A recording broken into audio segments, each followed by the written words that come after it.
బోరుబావుల్లో పడి ఏటా వందలాది మంది చిన్నారులు మృత్యువుడికి చేరువవుతున్న ఘటనలు ఆ విద్యార్థులను తీవ్రంగా కలిచివేశాయి. నిత్యం కళ్ళెదుట జరుగుతున్న ఈ ఊహించని ప్రమాదాలకు పరిష్కారం కనుగొనాలనే సంకల్పంతో తమ మేధస్సుకు పదును పెట్టారు. కేవలం 300 రూపాయల ఖర్చుతో ఓ వినూత్న పరికరం రూపొందించి సమస్యకు చక్కని పరిష్కారం చూపించారు.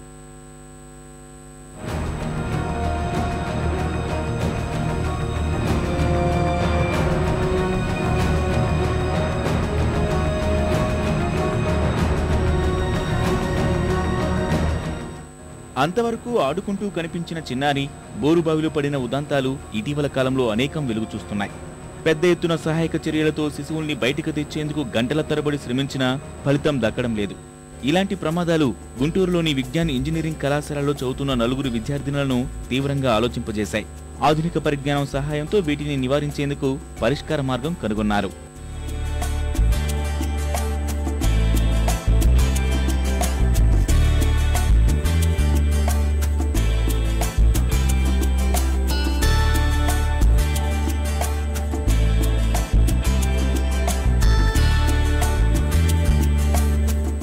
ప్రమాదవశాత్తు చిన్నారులు బోరుబావిలో పడితే కింద వరకు వెళ్లకుండా మొదట్లోనే గొట్టం మూతపడేలా ఓ పరికరాన్ని రూపొందించారు.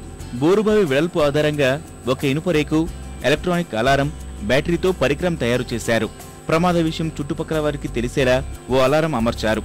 దీని ద్వారా పిల్లల్ని తేలిగ్గా రక్షించవచ్చని ప్రయోగాత్మకంగా చూపించారు. కేవలం 300 రూపాయల ఖర్చుతో ఈ పరికరాన్ని తయారు చేశారు. ఈ ప్రాజెక్ట్ లో మేము ఒక స్టేక్ బజర్ యూస్ చేస్తాము. సో స్టేక్ ఏంటంటే పిల్లలు బాగా లోపలికి పడిపోకుండా ఉండడానికి యూజ్ అవుతుంది. సో ఆక్సిజన్ లెవెల్స్ బాగుంటాయి. బజర్ వల్ల ఏంటంటే సరౌండింగ్స్ వాళ్ళందరూ అలర్ట్ అయ్యి కాపాడడానికి ఛాన్సెస్ ఉంటాయి. సో ఎంత లేట్ అయినా కూడా ఆ పిల్లాడు బతికే ఉంటాడు. ఎప్పుడైతే ఒక ఆబ్స్టికల్ పడిందనుకో అప్పుడు ఐఆర్ఎస్ బ్రేక్ అవుతాయి. అప్పుడు ఆటోమేటిక్గా బజర్ రింగ్ అవుతుంది. At the same time metal stake కూడా బోర్వెల్ లోపలికి వెళ్ళిద్ది అనమాట. సో అప్పుడు తను డెప్త్లోకి వెళ్ళిపోకుండా ఆ స్టేక్ మీద ఉంటాడు. విద్యార్థుల్లో ఇలాంటి వినూత్న ఆలోచనలను ప్రోత్సహిస్తే భవిష్యత్తులో మరిన్ని ఆవిష్కరణలకు శ్రీకారం చుట్టవచ్చని అధ్యాపకులు అంటున్నారు.